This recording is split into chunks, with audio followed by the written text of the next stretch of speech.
him, he was there. It's called the Million Man March.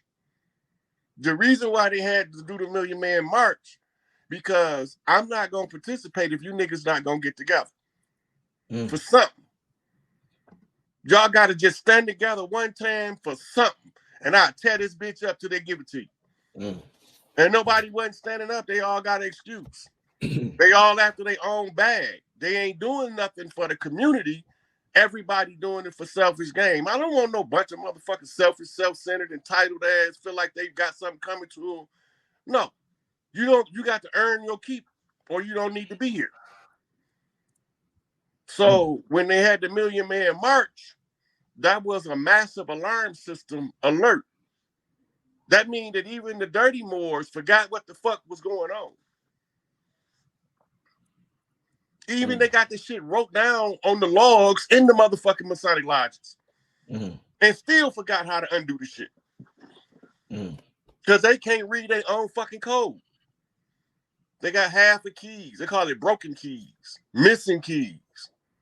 That's because they're not doing the proper due diligence in order to get to a part to close the motherfucking shit out. If you go back and listen to my first dialogue with Todd, she said, as soon as I seen you, I said, here, close it. I'm not here. I don't want none of this shit. If my sisters can't have what's rightfully theirs, I will tear this bitch up. But we brain banging now. And I want to tear some shit up. Right? But they said it ain't necessary. All I got to do is show them motherfuckers that my feathers whoop your feds. And I said, that's all I got to do? Call me the GOAT. Label me Baphomet. Classify me coming with the Lucifer lens. But as soon as y'all figure out what all that shit means, you be like, yep. Let me get to this next question, Rod. When we die, our soul goes where? Back to the source from which it came, meaning you go before the prime. Your soul is the energy of creation. First and foremost, you can't sell your soul. That shit is some in-lil bullshit. Can't nobody buy your soul, because if they did, they can't do nothing but give it to you. Your soul only fits you. It's not a motherfucking one-size-fit-all thing. Your soul is the sum total of who you are. So that's not some shit you can barter and trade, just like the earth. You can't sell earth. What kind of dumb shit is that? It was already here. It's going to be here when you leave. Right? All of the chiefs know that. So when I hear somebody talking about buying land in America, I know they ain't from here. Anybody from America, that's the tribes, know that we operate by the great law. We don't follow man's law. So that's going to automatically make us an outlaw. Then you ask about Tut, about Akhenaten, ties back to the same thing. Right? So the outlaw lines are the lines of the kings and queens who was born from out of the direct royal family, and they all have an opportunity to take the test if they can develop the noble traits, the noble character. Right? That's what Noble Drew Ali name is telling you.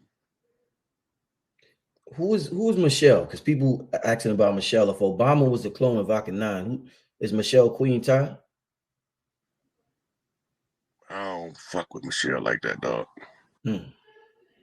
There's more than one Michelle. One of them ain't no fucking woman. And there's another one that's a woman. And she's the one that was trying to get those girls out of the sex trafficking industry that bought them as her children. That's what that was all about. And they used the other one with the equipment, with the masculine equipment. I just never, that motherfucker always looked funny to me. I couldn't understand why nobody else didn't notice it. They told me I was hating on the black lady. And I was like, really? I guess y'all don't know Stallion is a man. I ain't going there with you today, Rod. I ain't going with you today, Rod. Tell them to research I don't know nothing about that. I'm just saying, if the chief can't see a male horse from a female horse, he don't need to be in this position. Man, I know what a stallion is, and I know the mares run the motherfucking town. If you don't know the difference, then I feel for you. Was Jamaica a special location in the old world? All of the islands was revered by the peoples of the mainland. We will tear some shit up about them islands, but we all got invaded together. So this is how we used to work between North and South America and the Central American islands. Once the islands was developed, the big mamas from the mainlands would send what's common to us, but rare to them, to the islands. And the families go on a retreat there, present the big mama of the island with the gifts. And then they send us back stuff that we would call delicacies from the island that we wouldn't otherwise see on the mainland. Right? So that's how we paid for their hospitality and their receiving us with open arms. If you go back to the Christopher Columbus story, they'll tell you soon as the boats got to the land, they came bearing gifts. The natives came bearing gifts. This is the custom. Mm-hmm. And then he came with a contract, and we ain't been right ever since. Mm-hmm. Mm. Let's get to the next question. I just seen it. Where did it go? Damn, I seen the question. I don't know where it go. While I look for this question, Rod, you mentioned, I'm gonna ask you one earlier. You mentioned black goo. I forgot what we was talking about, but you talked about the substance black goo. Could you elaborate on what this black goo was that you talked about a little earlier? Yeah, it's Anunnaki nanotech. It can be passed on genetically because it's created between the third and fourth dimension. So it got a different set of properties. If you go to the Qigong healers, they'll tell you they've been seeing this a lot. A lot of people was breaking free from the black goo, right? But it's a very specific nanotechnology that creates what's called sentient metals.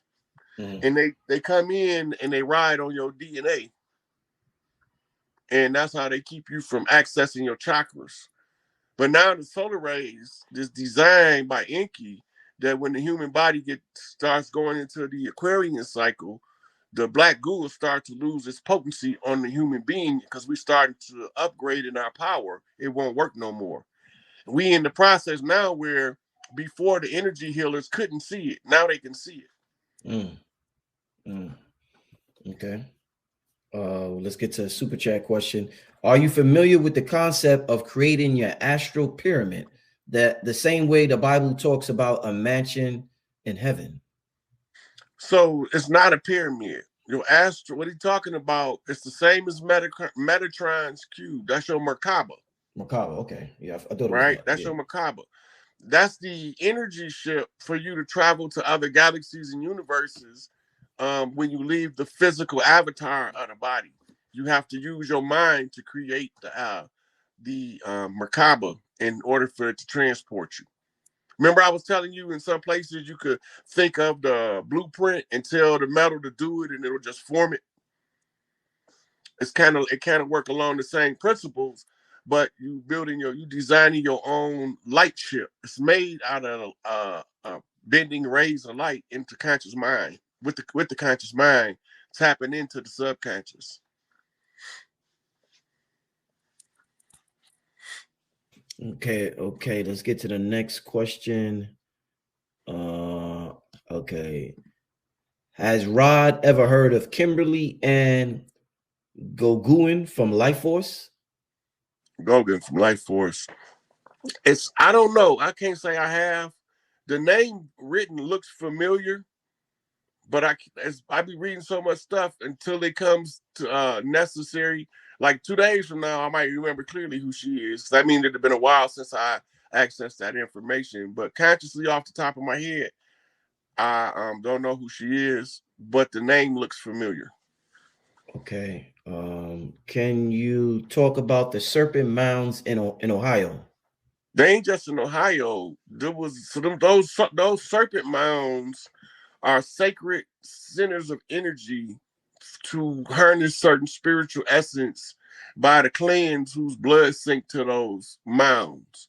All of the mounds that you see on the planet, all of the pyramids and what you call megalithic structures that was made by man are all genetically synced to a bloodline of one of the original 12 daughters of Isis.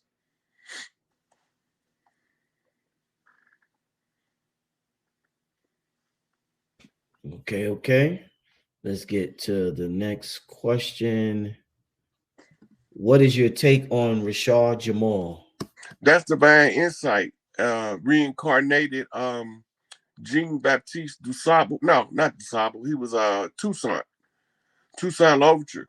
And the reason he locked up is because they playing out the Haitian revolutionary conjure in reverse, and he's a critical piece.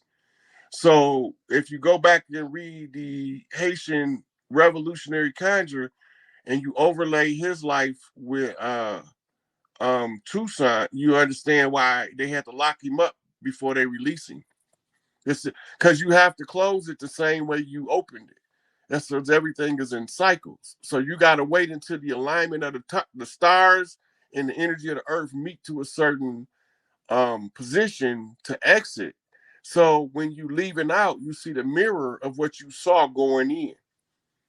It's called a turnaround. So in order for him to get the turnaround, he got to go through this shit, bullshit, made up ass shit, until they start doing certain energy moving exercises in IAT.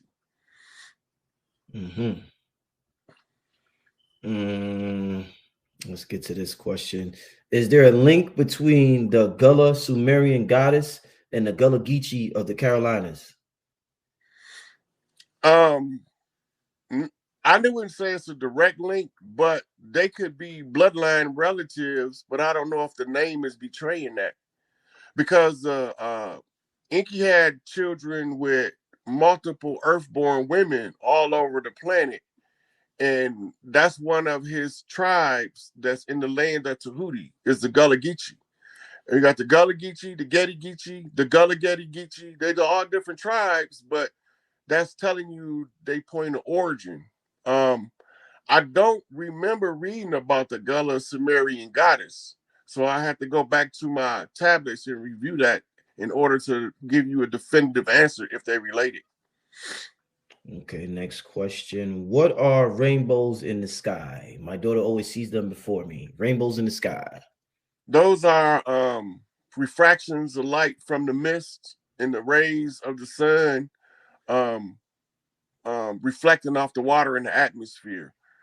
The density of it or the curvature of the upper atmosphere makes it look curved, right? But if you follow the mist, you can find the end of the rainbow. And they write about it biblically as the sign of an eternal covenant. Because they always been here, they're gonna always be here. So the rainbow being a symbol for the permanent covenant or the eternal covenant, which is that the women will always have first right to the earth rights. And now we going back to honor that. But that's why they use the rainbow as a symbol of an eternal covenant, right? Because they always been there ever since the dome or the atmospheric structure looked like it bends the light. Okay. Your daughter might be an indigo too, because she could see them. Remember, I was talking about the spectrum of light. It worked with the rainbows too. Sometimes she could be tuning the father in to the spectrum she on by making him see the rainbow, because he might have to look just his eyes just slightly off in order to see on her frequency. So she'll see it first. And she might be an indigo because she can see a broader spectrum of light than the average child. Okay. Do we incarnate in every age? No. Only the masters, like, I'm only going to come back when it's like, I'm the last resort. Normally I come back, they don't wake me up. They don't want me in this shit. Right? So most of my past lives, I never woke to who I am like I am now in this life. But we don't always reincarnate in every age, but we will reincarnate in every cycle of ages, which is a 24,000 year loop. And you can reincarnate at different periods. You could skip a whole age and be in every other age, the other 3 ages in the cycle. Okay. There's some good information here, y'all. Damn, the chat moving so fast, y'all. I'm happy y'all. Okay. Why I only see spaceships in the dream world and not my day-to-day? They talking to you in the dream world. Don't think because you don't see them in your day-to-day that that's any less valuable than seeing them in your dream. Some people don't get that lucky. Right? So your dream self, which is your higher body, when you go into the dream state, you're either going to travel for studying, most of those are masters, or you on the life review. Mm-hmm. The life review come in as abstract, is based off your emotional triggers and have you learned from the last time you fucked up. And then your dreams will start telling stories that you're supposed to learn from. But we've been taught to disassociate the dream world from the physical world, right?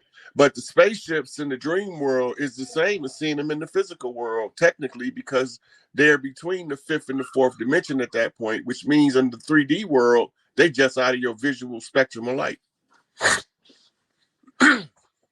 Okay. How do we access the Akashic records? So you can access the Akashic records through meditation, but it takes years of meditating. The Akashic records is not really what you want to access unless you're trying to do the work that I'm doing, trying to get the whole earth back to the women. But normally your book of life will tell you everything that you need to know, because before you take physical form, you put it in your book of life at critical points what you want to happen to alert you to certain information. Right? So the high masters read the Akashic records just like reading off a chalkboard. It's like holographically in front of them. Some of them emotively, they can read their emotions so well they can put them in words.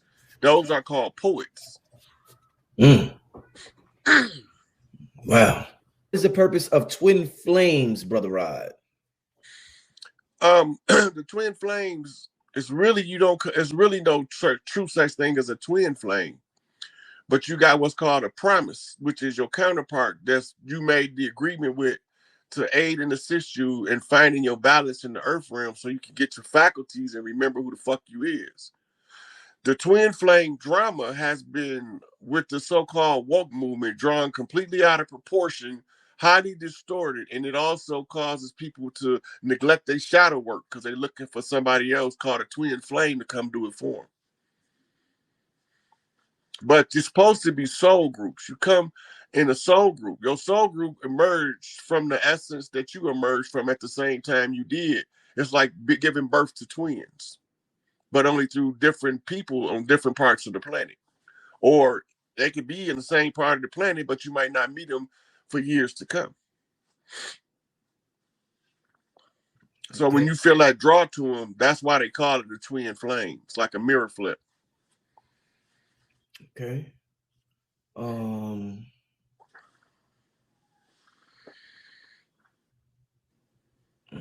Trying to give me 1 second, Rod. Give me 1 second.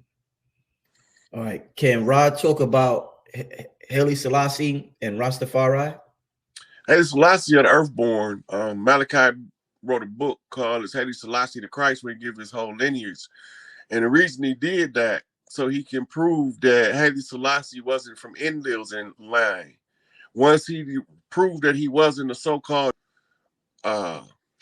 then I knew he was an Earthborn. He reincarnated in the guy named Hermes Ashkadon. That's who he reincarnated as. The Rastafari was the name the Rastas gave him, but he didn't refer to himself as Rastafari. But that was his original name before he ascended the emperor seat over Ethiopia. His name was Rastafari. But Haile Selassie became his name after the name change. And the reason why the Rastas focused on Haile Selassie, because they knew that he would be instrumental. Okay, so you're looking at the elders in the hills of Jamaica, and they talking to nature, and nature is talking back to them. They reading this play written by Marcus Garvey about the last king being crowned in Africa, right? And that's the king of heaven and earth. which there has never been one before. So when they see Haile Selassie, he wasn't crowned as king. He was crowned as emperor. That's a whole different person from the prophecy they extracted from the translation of the play using, but they knew that somewhere over there in the Abzu, somebody would emerge at the close of the age to fix this shit, and that Haile Selassie had transmuted his energy from the Rastafari to Haile Selassie, right? King of King, Lord of Lords, conquering lion of the tribe of Judah. But he ain't no, so they telling us that he's gonna be instrumental and critical at the close of the age in order to close out everything and see clearly what's to take place. And for those who don't know, Hermes Ashkenaz, Hermes is the same as saying Hermes in Greek, right? And that's another name for Tahuti. Mm-hmm. And Ashkenaz, I forgot what that means. I used to know what it means. But that, for the ones in on the West Coast, they know him to be Nipsey Hussle. Right? So if you go back and you study Nipsey, you'll see he had a meteoric rise and then he disappeared. They say he got murdered. Right. Right? That's the sign of a master that can, the phoenix, where he can burn in his own ashes and rise from them. It's the same with Tupac, Biggie, Eazy-E. They all followed the same pattern of the rise of the phoenix. That's because they was all chiefs on the land working to aid and assist in the closing of the conjure at the close of the age, because didn't nobody think that anybody would be able to do it. So all of the masters are in America right now. And you know them as historical figures, but those people have reincarnated to make sure this shit get done right. They wanted to see, what do it look like when the shit get closed the right way? So they told them I was coming, and they all said I gotta be there, including the dirty ones.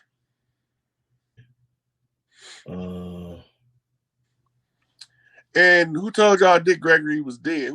Did anybody see his funeral? I think Dr. B. Sirius was at his funeral. Did he check to see if that was a mummy, a wooden figure, or that was really Dick? I don't think so. I'm not sure. Because I got the message today that he don't say be firm. There you go again, Rod. There you go again, Rod. Tell me how much sense this make. They say this man just had a heart attack. Right? He been a vegan for most of his life.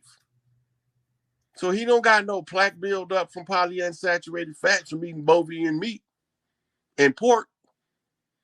He don't got high cholesterol from eating unsaturated fats and bovine beef. Right? So his system would look like any 30-year-old system because it hasn't been abused. So what make you think he just gonna have a heart attack and die? Huh? Trying to tell you something. You hit him with the hood. Huh? Don't ask me what, you stupid or something? Are you stupid? Huh? Are you stupid? That's how he Stop falling for every goddamn trick they throw in the book. Everybody they tell you dead ain't got to be dead. This is a world, it's a big place. They can hide motherfuckers anywhere. Some of them be hiding in plain sight and y'all just don't see them. Sometimes I point them out just to prove to y'all that I know what the fuck I'm talking about. But most of the time, I just overlook Shock G. Digitally underground. When you hear the ring, a lot of people are interested in the ringing in your ears. When you hear the ringing in your ears, is there anything specific we should do? All the instructions follow the mass ringing in the ears. That's why they've been trying to prop it up to be some kind of medical disorder. So you would try to run from it when it happens. Ain't no escaping it. You're going to be scanned by the elders for genetic health. That's what that's going to be. They're going to be reading your genetic health, and then they're going to be reading your spiritual reservoir. Your spiritual reservoir tells them how much self-work you did to be able to ascend. If you ain't do your shit, then Earth will disassociate the synchronization, and all of those people are just going to be... I've been telling them this for 3 years. They just think I'm crazy. I don't know what I'm talking about. That's why all of them got to leave for a period of time. It's going to take about 12 years for anybody that don't belong on the earth to be able to come back in, because she's going to send out a frequency. They going to tell you that it's a banshee screaming. We ain't going to hear it. But it's going to be so loud, they're going to be bleeding out their eyes, bleeding out their ears, and they're going to say it sounds like a banshee screaming. We're not going to hear it, though, because we sink to the earth. And that's the only thing they're going to be able to, because that's the only thing where it's recorded where they'll know. Rip up the stomachs and wombs of their women and crush their infants' heads against the wall in order to annihilate forever their execrable race. That when the same cannot be done openly, I will secretly use the poison cup, the strangling cord, the steel of the poignard, which is it's like a dagger, or the leaden bullet, regardless of the honor, rank, dignity, or authority of the person or persons, whatever may be their condition in life, either public or private, as I at any time may be directed to do so by an agent of the Pope or superior of the Brotherhood of the Holy Faith of the Society of Jesus. Now, the Pope issue was known as, it's hard to read on here, but it's the most violent, bloody oath for the papacy. Now, a lot of it might seem like, when you read the body of it, it might seem, because of the wording back then was drastically different, and the F sometimes looked like an S. Okay. Right. But when you zoom in to that marquee paragraph right there. All right. So this is the papal's most wicked and bloody oath of secrecy. And then right here in the headline, it says, for the murdering of kings, princes, and slaying of people. I can't even read it on here. Yeah. But this is the oath, and so the marquee statement is the application of the white man's burden. So Rudyard Kipling was a poet, and he wrote this to explain what the white man's burden was in relation to the organic peoples of the land that they call the infidels and the peasants and the goyim.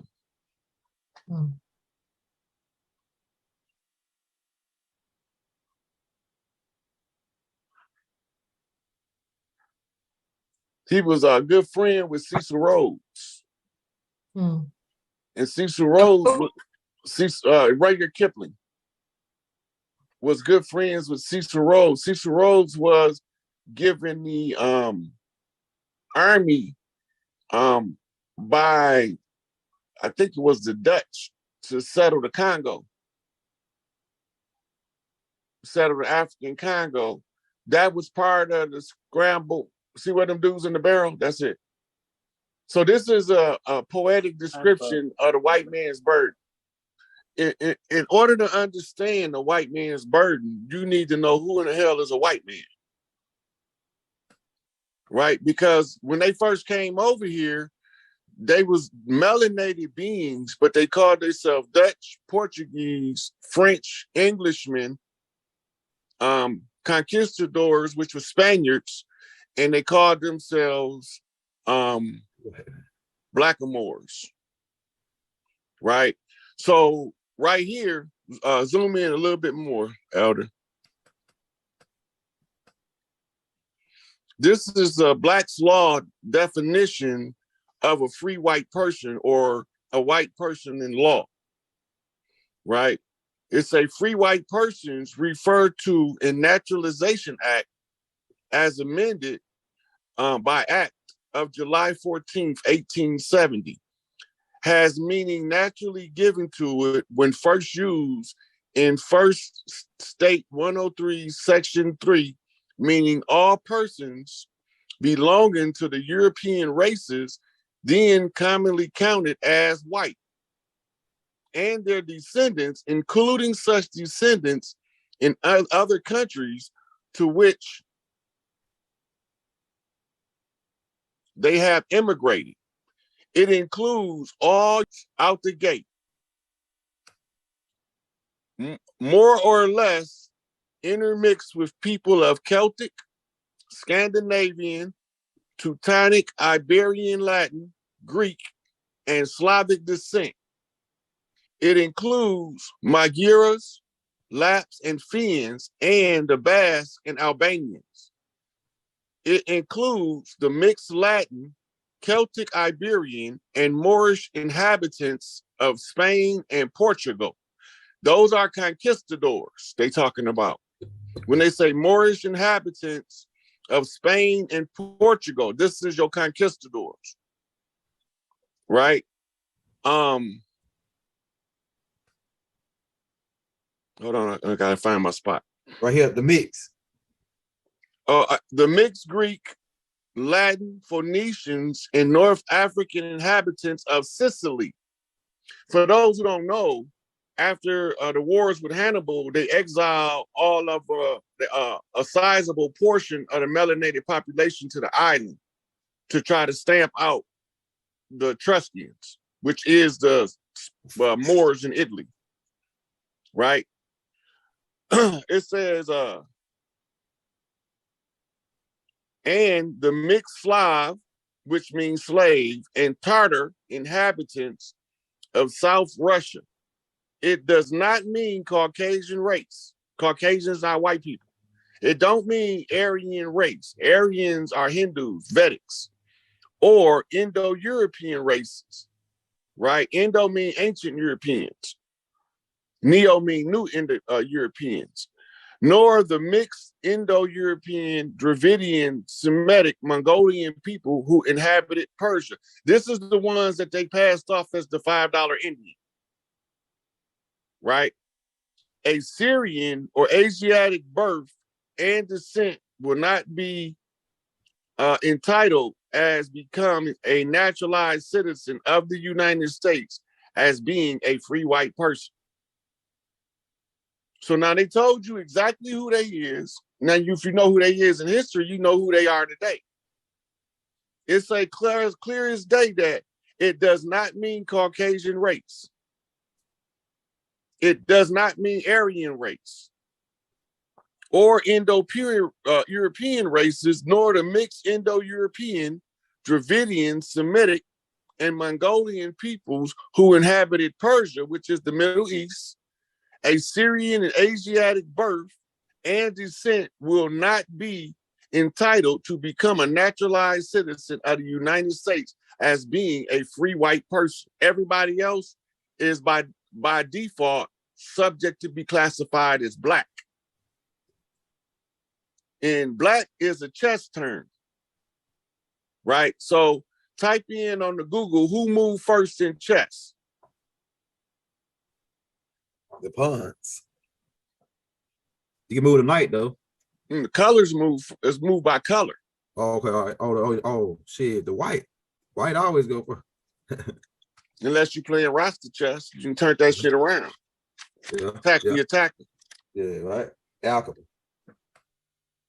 Hey, also to add to on that slide you just went over, when you think about what he's talking about, think about the movie Avatar and how these Caucasians use people that look like the natives, but they wasn't the natives.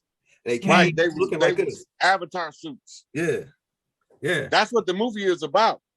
Pocahontas. It's the Pocahontas storyline. Go ahead, Rob. Yep. So the what I tell you, look up again. Yeah, damn, my bad. You said look up who moves first on the chessboard. Yeah. Okay, all right. Thank you. You're welcome. Ooh.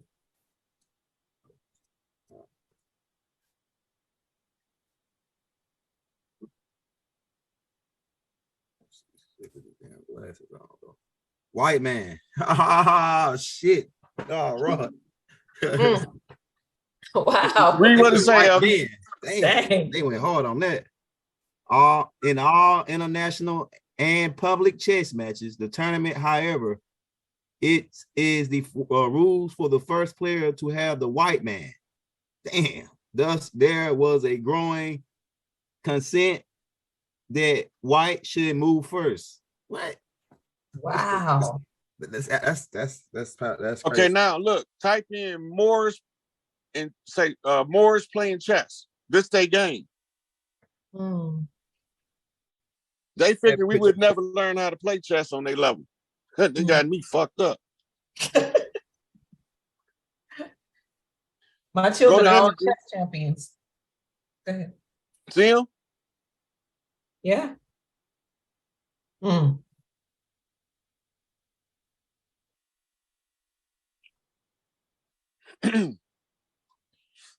The next thing after we look at this, these Moors playing chess, I need you to pull up on YouTube Mash Speed Mama Bear. This they game. I don't see no pale faces, but I sure see the white man, right? Because they're the ones that attack. They are the offenders. Free white man. That's why he's a free white person in law, because the law don't apply to him, because he's the one that's the wielder of law as the tool of oppression. Okay, now pull up my Mash Speed Mama Bear on YouTube. While you're doing that, Brother Hayes, I need to make a statement and have you to say something about it. Dr. Francis Cress Welsing talked about the chessboard and how the white pieces always move first, and therefore they're in offense, and the black people move second, which means that black people are in defense. But now I don't know if she was actually saying what I'm about to say, or we just assume she was talking about Caucasians moving first on the chessboard, and the so-called black people, or us melanated people, are always in defensive mode. You ever seen her husband? I heard he was German. I heard that's where the name Welsing come from. I don't know if that's true or not. Anyway, she know what was going on. The ISIS paper, Keys to the Colors, is the name of the paper. Yes. Okay. Wow. She's telling you that the chess game, the mover as the attacker on the chess is. So she was essentially telling us what was going on in codes. Yep.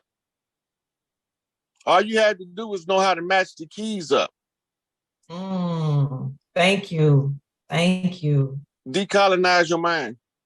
Now in here, this is the elder Mama Bear speaking from 7 generations back, telling us the message that she got off the Mama Bear line. And the message was that the black people, the ones that look like us, had to go in to be treated like the other people that look like us. The same. Both of us fucked up. But they was the ones behind the scenes controlling it the whole time. Let's rock. The dirty Moors are the ones behind the scenes. This is a message from one of the elders in the community. Now notice she said that we made agreement to do the slavery thing. Slavery is a misnomer. It's a cover story to conceal the conjure. Prisoners of war. Yeah. So go type in David Walker's appeal.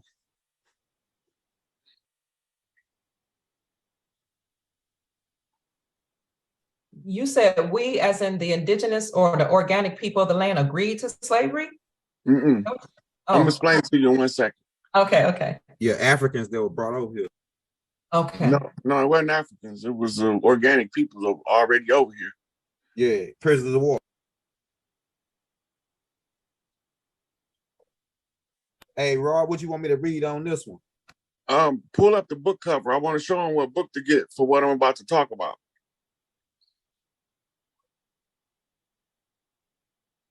Which one you like, Rod? The one you got is fine. Okay, so David Walker was one of the chiefs on the land, and he noticed an anomaly, right? And the anomaly was, it was some people that looked like us that was in bondage on the land. He wanted to know who they was. So he wrote the David Walker's Appeal.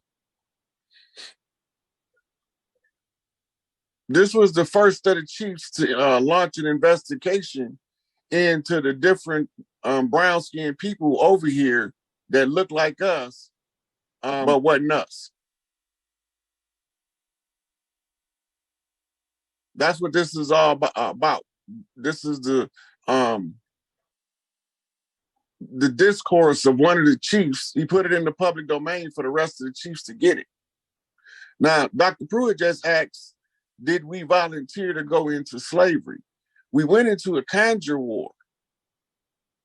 Slavery is the cover story of the conjure war. It was never true. It was the artificial history, because remember in the George Washington Challenge, they were supposed to treat us harshly for 200 years, and we don't even know what side of the water we originate from. The slave narrative was to try to convince us that we ain't from this land, and then the dirty Moors would say, see, I told y'all we the chiefs over here. So the challenge was fezzes versus feathers. I sent you a picture of E40. Can you pull it up? Are you saying that the slavery narrative that we were taught is not what happened? Is not true? It's not true. It's a cover story. I've been saying for the longest time that if we actually do our own history according to our family's lineage, most of us, if not all of us, will learn that chattel slavery, as we were told, did not happen. That's absolutely correct. They took mama name, Big Mama House became the Big House.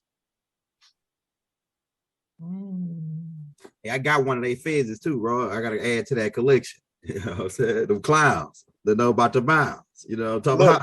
You see E40, right? Yeah, come ahead, go ahead. Oh, yeah. Okay, now notice his fez is to the right.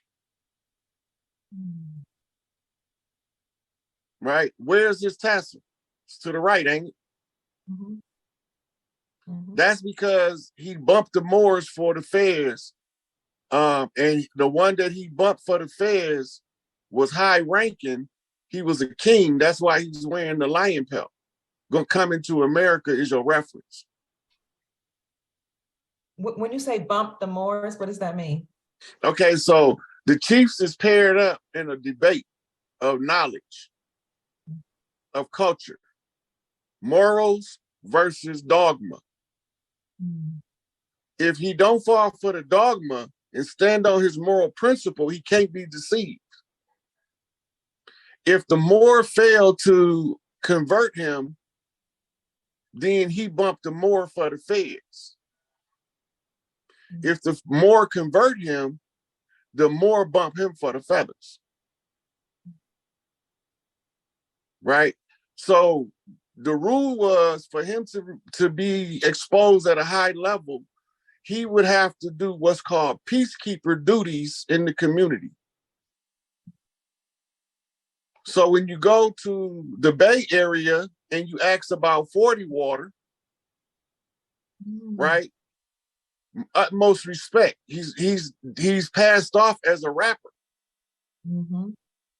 But he's actually a social advocate for gang peace by talking to the OGs from both sides to teach the YGs the proper interactions with each other to keep the COINTELPRO operation neutralized in the Bay. So without me ever talking to E40, we did flips the other day, and E40 came through on the flips in the Bay as the one maintaining the relationship between the clans. And then somebody sent me this as a receipt. You're saying the Bay Area as in California?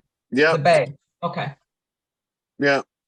So even though he's a musician, the musician is the cover story that allows him the luxury to enter into different communities and talk to different elders under the pretense of, I'm just an entertainer. Right? So then what did he do? He wrote something called his Pimptionary of Language. That's so that the people that's not from the Bay in the area can get exposed to the lingo. Only he exaggerates. Because a lot of people don't know what the Empire State is or what it represents, right?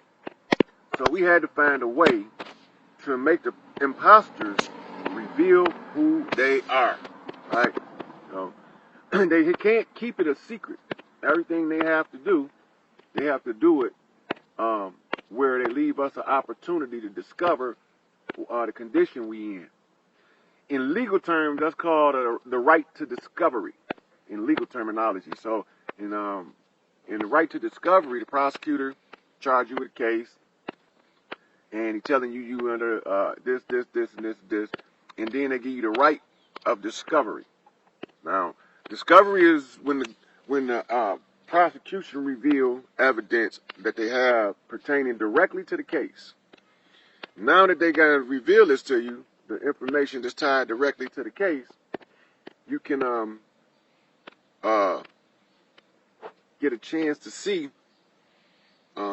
what they are really holding and how they are holding you in custody with their shenanigans. Now, I'm going to do a few more invites because I want to give a few people a chance to get up in here and see what's what. Because we're going to separate these imposters from these real people. And all these imposters don't really believe that we're going to discover them. So I'm going to show you how we're going to do this. Y'all got to watch. Because it all comes out in the end. So I'm going to do a couple more invites here. And I'm going to show you how I'm the prime, right? You got to look at the Transformers. That's just a story to give us a guideline to know that when we all come together, we are powerful and unstoppable forces. I'm the prime. I'm the motherfucking head of the Autobot. And I'm about to set this motherfucking Autobot up right in their face, and then they're going to be twisted in the brain. And they're going to be able to figure out how they figure this shit out. They figured this shit out because the Monkey King is back with this monkey man under wraps.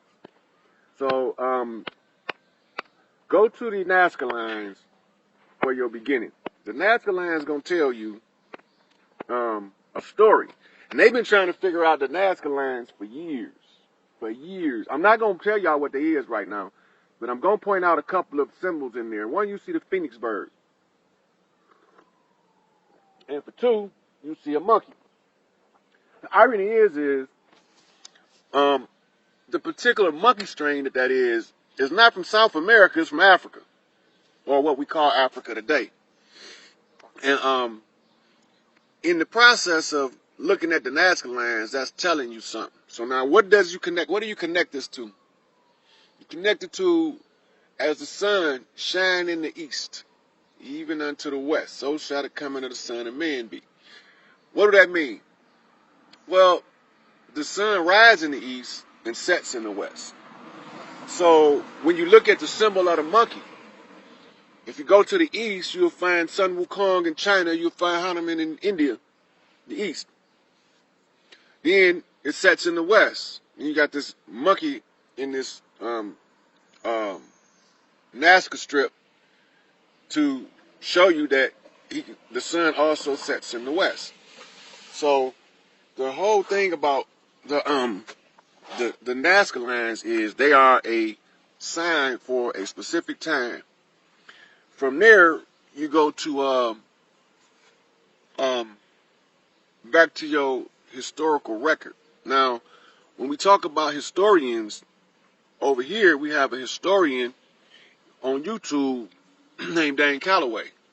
And Dane Calloway is tasked with the job of digging up the skeleton from the grave, so to speak, and reassembling the body. And he needed to do that in order for us to have references. And if you go to his channel, he got a lot of good videos. In one of his videos, he got a picture of Europeans landing in America. And behind this European, they got this little black guy looking like he's terrified. And don't nobody know what that is. So let me give y'all a little help. I told y'all before in one of my videos, Truth in Plain Sight videos, that Peter Falk, or Peter the Falcon, was a clue. And he played Columbo in Colombo was the name of Christopher Columbus, who was actually a investigator. So when you go back and you look at the history, they even tell you he's an investigator. What is he an investigator for? He's working for somebody else, but they are presenting him to the Queen to get funding. And he has a navigator, a little black guy named Peter the Black, or Pietro del Negro. And that's a Spanish name. Pay attention. It's a Spanish name. Pay attention. So this little black guy came from Spain. He didn't come from the Caribbean, because they hadn't found that yet, according to the historical record. And he couldn't in the historical record, so they didn't find that yet. Ooh. You all right?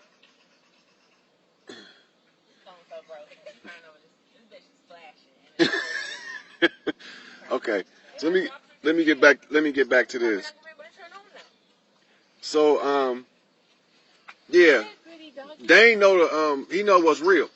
See, they can't trick him. Like a lot of our historians can be deceived, but you can't deceive Dane Calloway because he know what's up. So let's deal with this Pietro del Negro, or Peter the Black.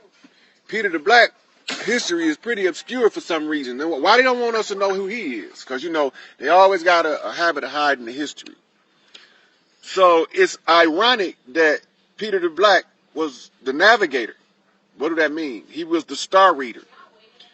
He was the star reader that was to guide the investigator Colombo to the new land.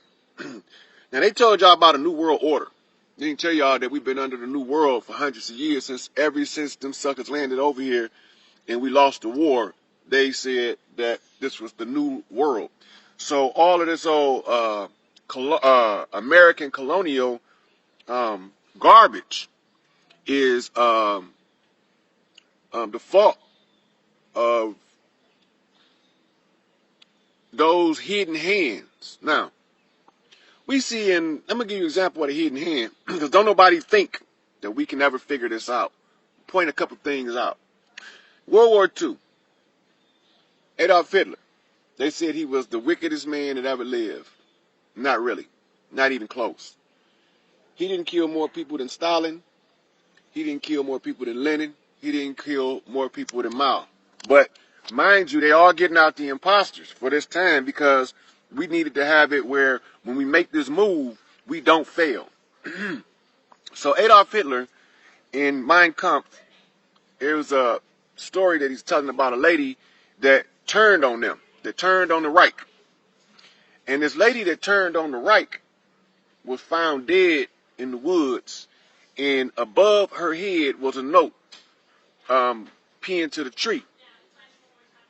And the note read, "You bitch, you have betrayed the fatherland. Now you have been judged by the black hand." The fuck is the black hand? My father was a little boy. He used to tell us these stories when I was a shorty. He said, "I don't know who these people is." He said, "But we was terrified of the black hand. Every time somebody started getting some money, they tell them, hey, you can't be getting all that money, man. You're going to have to answer to the black hand." So where's the black hand? So remember, we got to have a dog in every fight in this divide and conquer mechanism that was laid down in Babylon. A dog in every fight. Now, peep game. Go to California now and look at the Jewish Defense League. If you look at their symbol is the black fist. Why do these pale-skinned fake Jews have a black fist for their symbol? It doesn't make sense. Don't make sense. That don't match, because they think about, according to the record keepers over there in Israel, they look at us the same way, or even worse than other Caucasians. They look at us as like we are their source of economics. We the source. We the root. We like to, when you dig a mine in the ground and you get the material, the minerals out, we they mineral. Everywhere we set up shop, you found Jewish shops set up in our community. Everywhere. And these Jewish shops would always try to suck us blood dry, but they would always make us have this illusion that they're giving us a deal. They call it Jewing you down. I'm going to go Jew him down for that price on that because that's too much. He's going to charge you $50 for something. You Jew him down to 25, but it's really only worth 10. Most people don't understand the Jew process, to Jew him down. So now, the black hand is the black fist of the Jewish Defense League. I want y'all to think about that. Let that sink in. It has a black fist representing Jews, and the Jews are imposters. So who is behind it? Who's pushing the agenda with this black hand? Now, is it anywhere else? Is it anywhere else? It's a political text called The Unseen Hand by Ralph Epperson, where he was able to discover a massive amount of information on the deception. Now I told y'all we just recapping, we're mostly dropping references, so put that in y'all codex. Ralph Epperson, The Unseen Hand. He got a lot of information in there that's going to open you up to this political scam. All right. So Dane Calloway, who was actually he's an Olmec. See, so we had different tribes. He was from the Olmecs, and that's why when you look down there, when you look at his picture, Dane Calloway, he looked just like an Olmec. When you look at me and you look at the long face, then you already know what you're dealing with. You know where I'm from. I'm from the Washita Nation before they were Washita Moors. I am Quetzalcoatl of the Aztecs, but because of the conditioning, I had to come under a different tribe, the tribe of the Chief of the Two Feathers, Chief Pontiac. And the two feathers represent the truth. And all Moors know that Chief Pontiac standing on his 45 holding up his second, meaning that he's firmly, squarely standing on the truth. He don't give a damn what they think about it. So, what do this mean? Let's give y'all some more references about some stuff I said before about the entertainment industry being controlled by hidden forces. I told y'all that Farrakhan was sent to L. Ron Hubbard for a reason. Because under Dianetics, you can't get extorted by Hollywood. They don't extort them. They can't, because the power and the force of this group is too strong. Now, a lot of people get the founder, Mary Eddy, mixed up with Mary Baker Eddy. Mary Baker Eddy was the founder of Christian Science, and the other lady was the founder of the Church of Scientology, but they are interrelated. See, we made agreements to get out from under this oppressive regime of these imposters a long time ago. Those who did not have the right to ascend would become grateful when they was given that opportunity to go to the next level and to be able to perform. So, I mentioned the Oscars before being an award for Europeans, and Oscar was a black guy. Because they were, it was designed for them. People that look like us didn't get awards at the Oscars. Because it wasn't for us. See, I mentioned as another reference, the painting that Leonardo da Vinci put up that shows you the whole man in biomechanics, the complete and perfected man. But what is he talking about? The complete and perfected man. Well, we all know that Solomon was the builder of the temple. Solomon is the soul of the man, and in the temple that he was building was the temple of man, and this particular man was the last addition to the human family that was being used as an oppressor. The whole thing was that we would all one day be so confused that we rise up and just start killing all of the Caucasians, all these Europeans. They ain't the problem and they ain't the source. I told y'all they're not the problem, they're not the source. In order for you to escape the dividing... In order for you to escape the divide and conquer mechanism, you have to be able to have a dog in every fight, and you have to be able to... Hey, I'm going to push this on pause for a minute while I got to deal with something.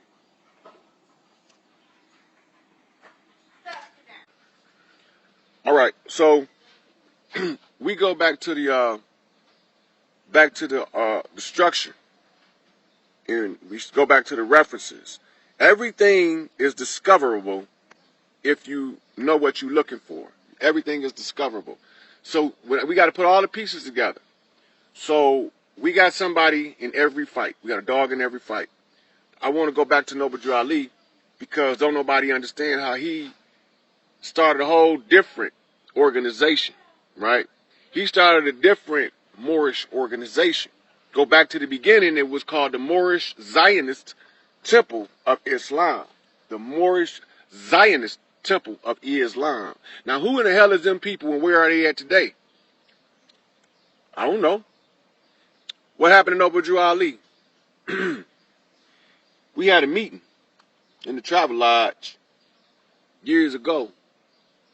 And they realized it was a piece missing. So they called a brother up from Jamaica, Marcus Mosiah Garvey, to give us the final piece to the puzzle so that we could put this African conjure down on their head. They can't escape it. See, what we did is a reversal conjure. A reversal conjure. That means that all of the dirt they playing for us go back to them. Right? All of the backbiting, all of the thievery go back to them. So in this process, we put a dog in every fight. Noble Drew Ali was our first point man in the Moorish temple. Now, there's a difference between a Moor, there's a Moabite, and Almoravid. The defenders of the faith are not the same as Moors. Almoravid, as you can find them, Dr. Ivan Van Sertima will talk about them and how they came from the Holy City and helped to establish schools all the way over as far west as Morocco. But they wasn't Moroccan. They wasn't Moors. And then we looked at that. If Almoravids were the defenders of the faith, then they called the people from Morocco Moray. Those are two different groups of people. Because, as you know, Greek was written by Egyptian priests. And Latin was written by Carthaginian priests. Now watch the move. Hannibal, he was a Carthaginian, and he was on a march to crush the enemy, which was Rome. He was on a march to crush them. He had took a vow to his father, Hamilcar, that under no circumstances would he make allegiance with them imposters that was pretending to be righteous under the Roman emperors. But he was fighting them, and you watch what happened. One of the ones in Carthage that looked like him sold him out. He cut the money off. See, now we're dealing with economics again. We're dealing with this money situation. Everything on this planet, the Creator put it here for us to use for free. Only thing we're supposed to pay for it is labor and effort. Now, when you get to the point where we are now, the system and the structure of the system requires economics in order to survive, because of the way it's set up. I can survive off the fat of the land. I don't need money. I can live in the jungle. All right. So we're gonna go back and then we're gonna come back to this. Dane Calloway, historian. I gave you references about Moors. Yesterday I told you about my Angel Bay. Yep. I told you about Larry Hoover, but I didn't tell you about Tukey on the West Coast or none of the Bloods on the West Coast. I didn't tell y'all about that. Now, I touched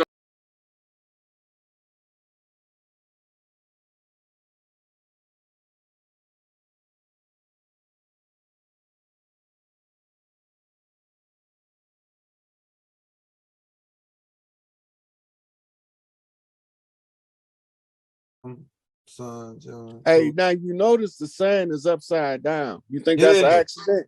Nah. The end. It says Right. So they Alan flipped it. G. Then these is the people, the crew of the Ella Fitzgerald, and this is the memorial. Okay. It was 29 people that was casualties on the Ella Fitzgerald. Okay. The Ella Fitzgerald was flipped over in Lake Superior. Okay. So that's saying that the ship flipped in the superior spirit realm first. It was a spiritual war. Okay. All right. In the seas, the lakes were as vast as the seas was the flip from the fresh water to the salt water. Okay. That's how we end up in the bay. So from the bay, it's telling us that somebody, which we discovered was 40 water, was keeping the guys, the OGs, solid together. He was like a binding agent. I want to say Easy E with the Crips. I mean, Easy 40 with the Crips too.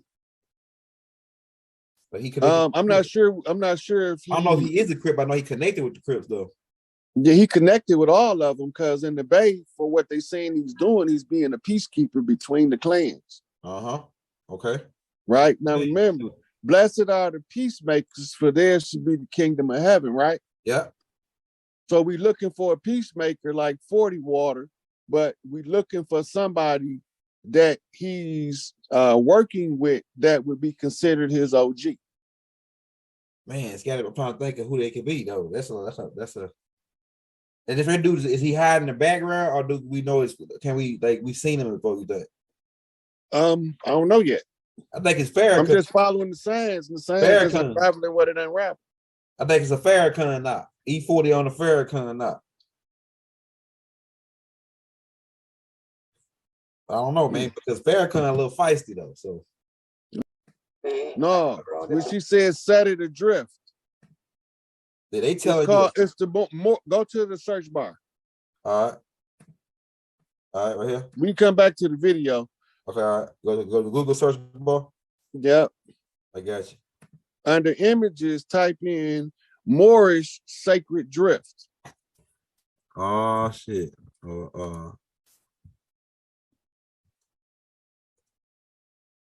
We got it, bro. This T. Rogers. Oh, this right here, supposed to be, yeah.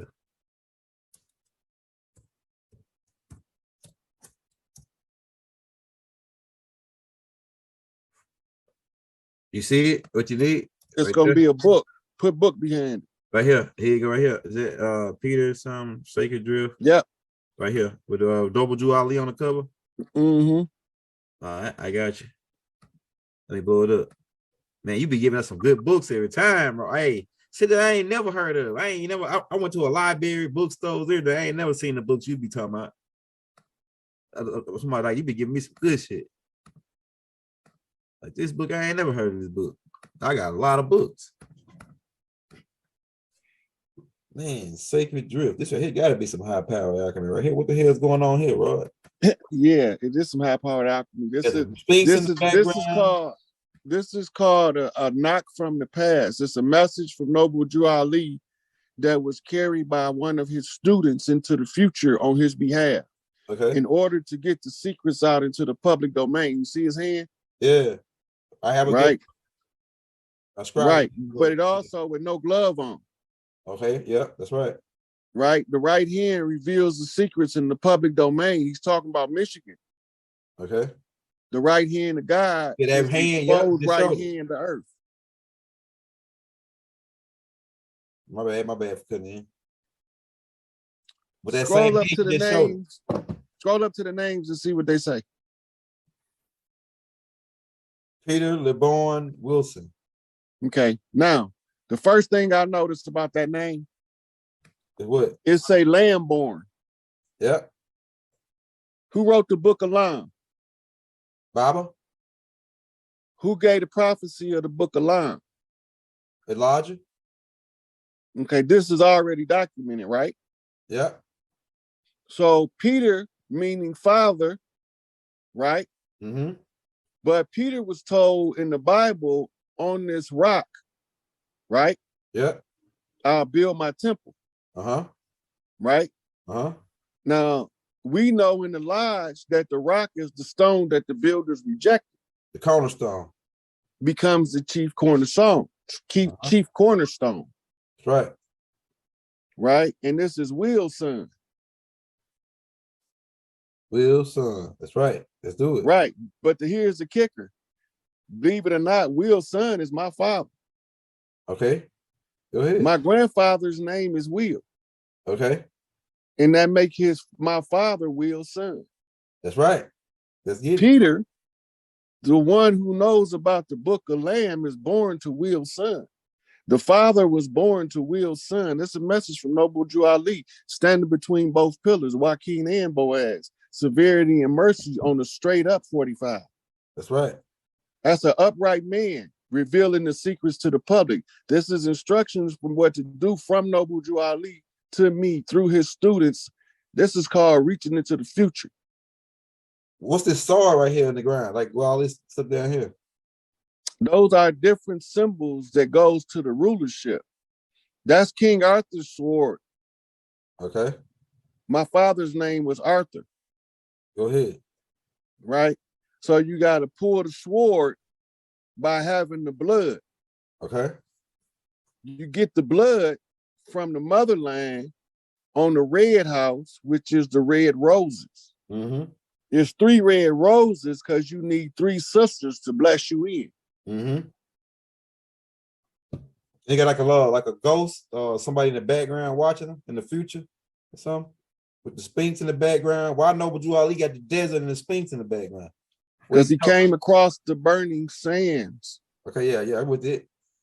Right? That's the Arabian sands. Yeah. He crossed the desert and he stands before the Sphinx, because he's facing the west. Okay. But when we find out that the world is misoriented, we find out he's facing the east from the west. That's called the proper reorientation. Okay. Right? I'm with you. He's standing on his 45 with his fez on. He's exercising his 360 of learned knowledge. Okay. He learned the 360 to the 720 on the tassel flip on the 360. Okay. This is the 360 flip to 720, and the 720 flips to 1440 off the turnaround. Okay. All right, now go back up to the top because it's finna take us to another book. Yeah, blue moon. Every blue moon. What the? Yeah, fuck? that's a rare event. It's going to take place. This is a prophecy in pictorial form by aligning the art to the spiritual intuition. This is fire. Okay, now the Sacred Drift essays on the margins of Islam. Yeah. Right. Yeah. And the guy sent me a video today about guys talking about writing in the margin on the paper. Right. It's a term for it. And it's called marginalization. Okay. Right. In order to escape the margin, you have to enter into the body of the work. Okay. Right. So this is what this is transferring this back off of a knockback. Okay. We told you we was coming based on the words in the capital letters as an anagram. Okay. That shit fights a lot of shit in this picture. Hey, got the prayer beads right there. What's that? The prayer beads on the Boaz or the not? You know what I'm saying? That's mercy. Okay. I mean, they bear with us. You know what I'm saying? Look, I'm looking at the word sacred drift. Watch this. Okay. The Sa priestesses are the doula. Yeah. The letter C is the symbol for the word C. Yeah. Red. Yeah. Remember when you pulled up the red eye in the pyramid? Yeah. And what did I tell you it means? You said it means, man, I can't remember. Blood in my eye. Yeah, blood. In my third eye. That's when you see the enemy clearly. Yeah. D is the 4, right? That we got flipped off of the channel 4 flip. the rift. The rift was the division between the children of the nations on the land. Okay. So the priestesses see red when the four kings see the rift. Okay. That means you see the enemy for who they really is. This is coming off a sacred drift off of the students of Noble Drew Ali. This is what we would call a righteous more not. And would this be safe to say whatever Noble Drew Ali was bringing, he brought it from ancient Kemet? Because he was over here, got the pyramid. Well, you got to remember he studied Kemetic sciences because he was trying to figure out how do he get his people out of the condition they in. Okay. Right. So he studied Kemetic sciences. That's how he know to use the symbolism in order to maximize the information exposed without using a whole lot of words. It's got a cub right here at the bottom too. It's a cub right here, like a cub, like a tiger, a lion or something. It's probably a tiger cub. Yeah, it's like right here at the bottom, right here. I can blow it up bigger. Right here, you see him? 3 roses. Man, yeah, he could be any one of the big cats. Yeah. Noble Julie, it was a high-powered freaking alchemist, man. I'm telling you, every single picture he took. The sword is also a battle axe. Okay, let me roll it up. Oh yeah, you can tell. Okay, yeah, right here. It's like a Native American knock, right? Yeah, that's a tomahawk knock. Yeah. The tomahawk is a cleaver. That's right. Which is the Cleveland clans, which is Ohio Indians. Right. So we get knocks from multiple clans to close out all this shit on the land and restore us back to prominence where we supposed to be anyway. That's right. Hey, you know these structures in the background too. If you look at these structures, these were the same structures that we had over here on this land. Like some of these structures, the Washita built these type of structures in Oklahoma. Yeah, those was mud huts. Yeah. North American mud huts. Pull them up. Yeah, I'm gonna type it in right now. North American mud huts. I got you. Native American mud hut. Okay. This was the preferred way to make homes in the Southwest because the temperate climate. Yeah. Like in Phoenix, those areas, you know what I'm saying? Right. So the dirt is an insulator. It keeps it cool on the inside. It's pretty much a mound. That's how we beat the heat. These had their own air conditioning system, and how they built them. You know what I'm saying? Ventilation. Yep, that's right. And these right here are like the mount. We built mounds too, like underground mounds, the same kind of way. Like, but we built them. These right here were above ground. This is fire, Rod. The same little thing. I seen that in the background. Yeah, right here. These the same one. Look at that. That's like in like Phoenix, New Mexico, Arizona. So these are also used for the sweat lodge ceremonies in some cases too, depending on the tribe. Right. When they use them for sweat lodge ceremonies, they'll go in that motherfucker in broad daylight when it's 120 degrees outside and start a fire in that bitch. And that motherfucker get hot enough, your ass be in that bitch sweating your guts out. Yeah. On peyote, high as a motherfucker. Yeah. Per pass. You know what I'm saying? That's where they get it from. They didn't hit the reason why I don't refer a lot of people to psilocybins and psychotropics is because if a person have a episode and they don't have an experienced shaman with them, that it can ruin them permanently. That's right. I know people that had it happen. I know a dude they walk around with just a steering wheel to a car, talking to himself after he hit this shit without a guide. Yeah. So when you run into that situation, when you got the experienced guide, he know how to guide you through the conquering of that ancestral energy that's trapping you there. That way he can free you to come back into the physical reality without losing your psychological makeup. That's right. That's right. And you know something too, Rod, about that, to add to what you're saying, because I studied that when I was writing the dream scroll. What happens is if they do it without that guide, that master guide there, they can get it's high power freaking alchemy. You can get trapped because it's a back door. Like you know about the mirror work. You a high power alchemist, you gonna know what I'm talking about. But like the people that don't, like when you leave, when you do this drug, you leave your body, you astral travel, and you go to a whole nother dimension. But the dimension is actually right here, but it's, you can't see it because of the state that you're in. But once you do this drug, it projects you into that dimension. Now, when you get there, it's other beings that's already there. Some of them are trapped there.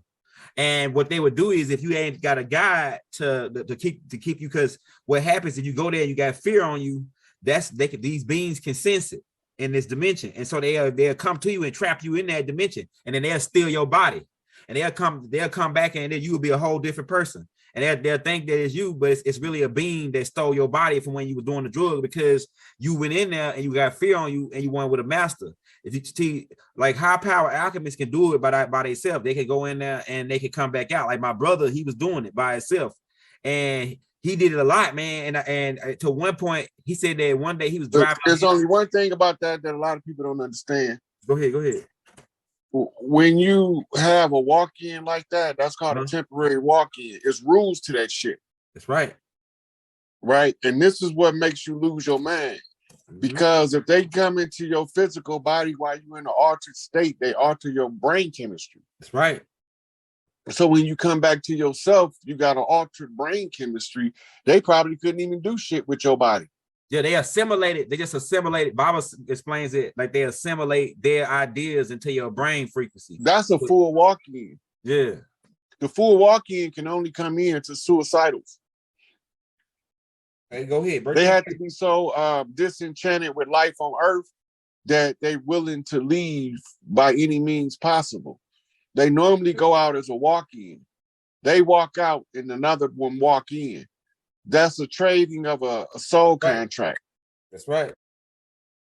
So normally what happened is somebody couldn't handle the contract or the agreement to come into the 3D world. So they pass off the responsibility to another soul who might have died in a car accident or prematurely by some means. They get the opportunity to come in. They can finish the rest of their life out by also completing your journey. So whatever your life purpose was, they have to satisfy the fulfillment of that purpose, and then they go back to their original purpose before they walked in. That's right. That's right. Right. So most of the walk-ins are not nefarious beings. But the hijackers, negative beings. Yeah, most of the walk-ins are benevolent.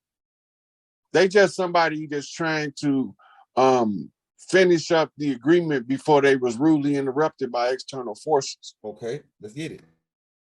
Right. That's where you get 98% of your walk-ins. What you call hijackers is the ones you talking about, but they can only habitate for a certain amount of time in your body. Drink blood, right? They gotta drink some kind of solution to stay in the third dimension. They gotta, in order for them to keep them in this body, they gotta do every 30 days, they gotta do a certain ritual to stay in that body. Well, yeah, if they ritualistically tied from the 3D world, like it's rituals you can do to send somebody outside their body and call in an altar to do your bidding for you as if they that person. That's right. I've seen this. I know. Right. Those are what we used to call Zumbe rituals. Okay. Where you got your word zombie from. Okay. Okay. Right. When they hijack, the ones that's doing the hijacking normally want to use you to do their dirt in the 3D world without them getting caught. Exactly. Go ahead. This how we got caught in this conjure war, because they was using pale faces because they didn't want to get caught. They had no control over what they was doing because they had to follow the instructions of their master. Right? So the only thing we can do is make friends with pale faces and overrun their institutions with friendlies. Yeah. Which is how we Bush. Right. That's how we end up winning.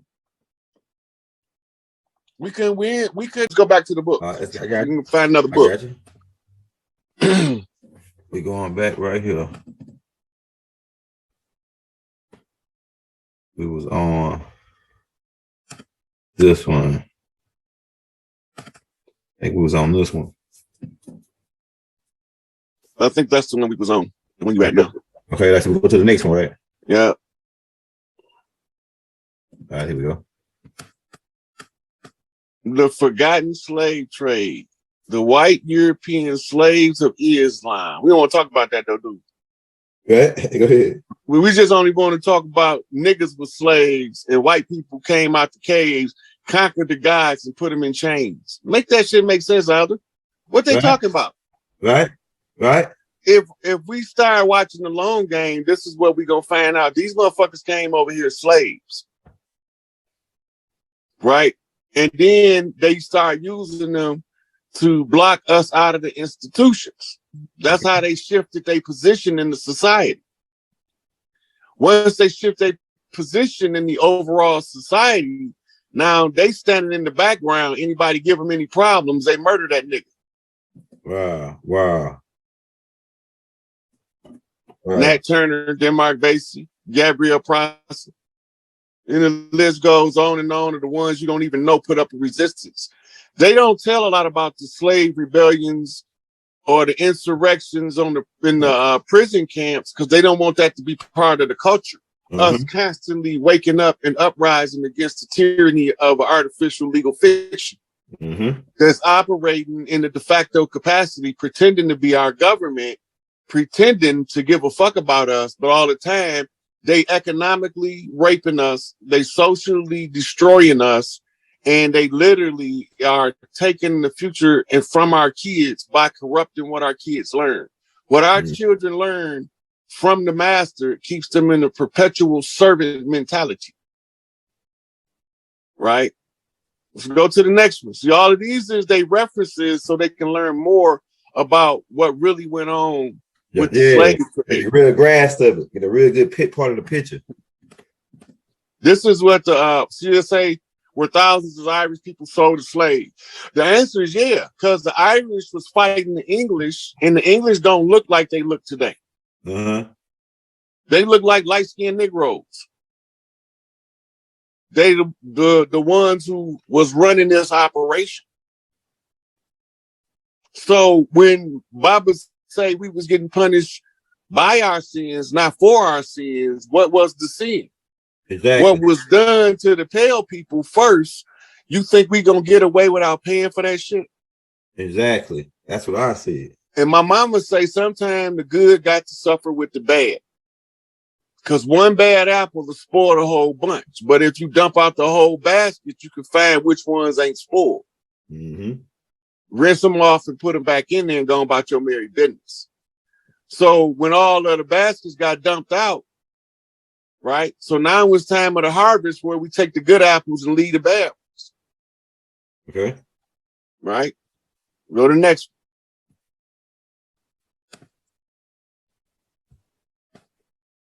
There was one right before this. You double click. Hold on, let me go back. It just make it do like that. Okay, I see what happened. Go ahead. Unless it was that one. Hold up. That's what I thought it was right there. Yeah, okay. It might be that one then. Yeah, okay. It is double clicking on me. Go ahead. Look, Christian slaves, Muslim masters. Wow. White slavery in the Mediterranean, the Barbary Coast, and Italy from 1500 to 1800. Wow. This is after Columbus. These are motherfuckers they was bringing over here with them. I got a picture go along with it. While we on that, I got a picture that's go along with this. Pull it up. Okay, this is a picture right here. And you like you already said something about these dudes. Like these dudes right here. Oh yeah. He a Muslim, ain't it? Yeah, them Arabs. Okay. The one on the left is a Turk. Okay. Yeah. The two Gammas. That's what they call them in the Old Testament. Two Gammas. Yeah. He the servant of the other dude with the beard. That's crazy, man. So he a white servant. Yeah. And he ain't part of the Canaanites because the Canaanites, but he is part of the Canaanites because his family, his people come from the Canaanites mixing with those people over there, the Jafat now people. That's what make the ones that look like Abu Bakr. Yeah. Yeah. Yeah, the one he the pale Arabs. Mm-hmm. The niggas that can't took over with the crescent flag and they can't see. Okay, now you see the guy on the right. His father could look exactly like Tipper Tier. Okay, but his mama would be one of the servants that's the complexion of my man. Okay, right. Remember Tipper Tier, right? You remember who he was? No. Go ahead. Tipper Tier, pull him up. Right, Tipper Tier was at the time of his life, he was the world's largest slave trader. Spell his name for me. Tipper, new word, Tibb.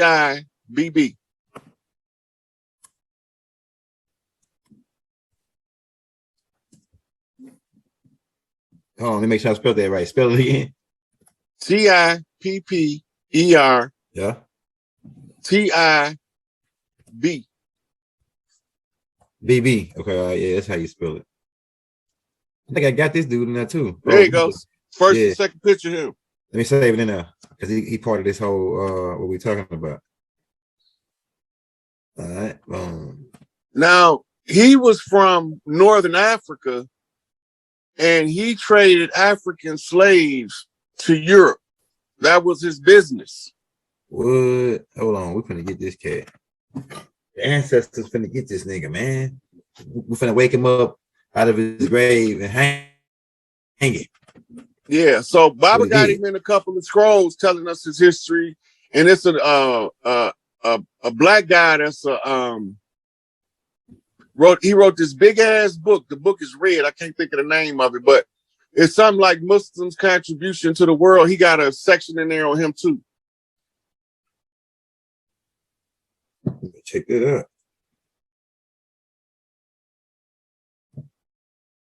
Yeah, old Tipper Tier, the most prolific. Selling niggas. Yeah, nobody in history since him had a reputation of selling more slaves than him. He bought, sold, and traded more slaves than anybody in the known history of the world. Damn. And it was except for that's the only way you can out trade if you have to count like Rome's wealth source was slaves. And so he would be a contributor to Rome's wealth as a slave trader. Now, what was his religion? Islam? He was a Muslim. Yeah. Muslims are still trading slaves to this day in the Sudan. They capturing them in the Sudan, put them in bondage. They capturing them in Ethiopia, putting them in bondage. This is what made him go in there and get Muhammad Fahd ID, Black Hawk Down. Remember that? Yeah. Don't nobody know why they went over there. Yeah, you go break that down for me, man. On the Black Hawk Down. So they went over there to get rid of a guy named Muhammad Fahd ID. They called him a warlord. Let me pull this nigga up, man. Hold up. Muhammad.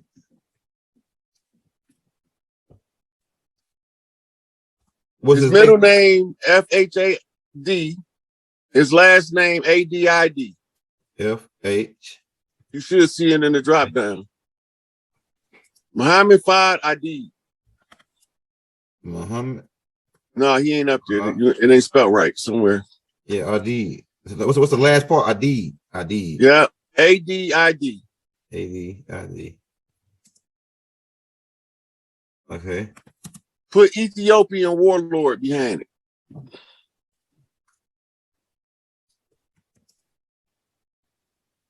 Yeah, here you go, right here. There you go. Yeah, that's him right there. I remember him now. They went over there. That whole military operation was to kill him. Why they want to kill him? Under him, Muhammad Fahd ID didn't believe in allowing people to come into his country and exploit the people and to trade the women. He was protecting the women and the children, and he was raising the boys to be soldiers. They had to get rid of them. He was creating a situation in Ethiopia where pretty soon they would be able to defend themselves and they didn't want that to happen. Ethiopia has been under a protectorate with varying European countries, mostly Italy and Britain, for the last 150 years.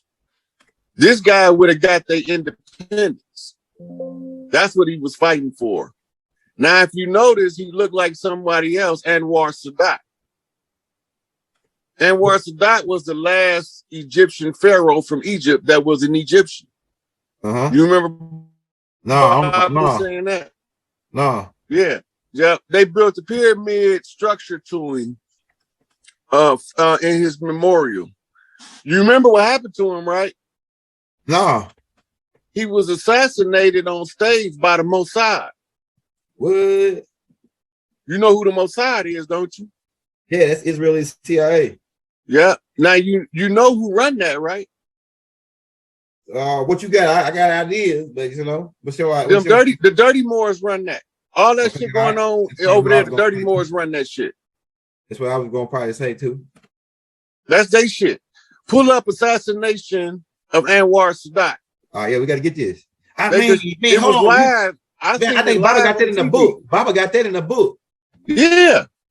He got that in the book. I remember reading this in the book when you saying it now. It's my memory starting to come back. I think I read it in the book that Baba put out about that dude getting assassinated. Yeah, they had to spell his name.